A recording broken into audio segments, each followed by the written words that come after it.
Kapuso sa probinsya sa Negros Occidental naman, bangkay isang lalaki nga nasunod sa sako na sapuan sa Talisay. Biktima, ginapahayag nga pila na kadlaw nga nadula. Nakatutok Irene Pedreso.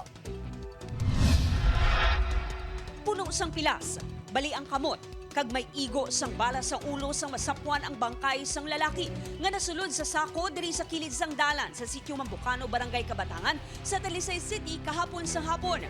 Sunod sa kapulisan, isa ka residente sa lugar ang nakakita sang sako nga ginasuspetsyahan nga may unod nga patay nga tawo kag hindi basura. Gilayon nga ginrespondihan sa kapulisan ang lugar.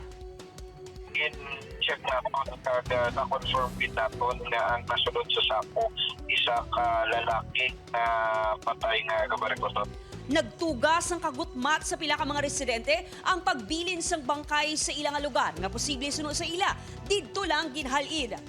Sang una ko nga kita, alin ko basura. Pagbalik ko na, doon di naman na basura. Hindi ko baboy, guro na. Hindi ko baboy yung kakalaba. Pagi sa suksok nga relo, kag panapton, gilayon nga nakilalaan ang bangkay nga si Joe Mark Espartero, 28 anyos, residente sang nasambit nga barangay. Positibo ini nga ginkilala sang iya utod nga lalaki. Sunod sa kapulisan nga wala na nakapauli sa ilabalay ang biktima humalin sang Mayo 12.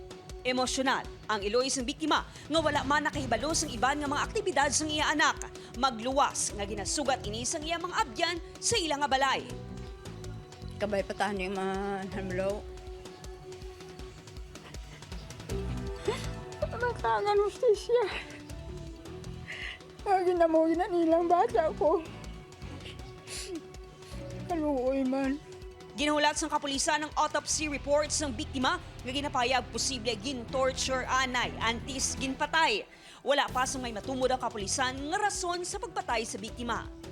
Upod Garuel Bangoy, Irene Pedreso, One Western Visayas.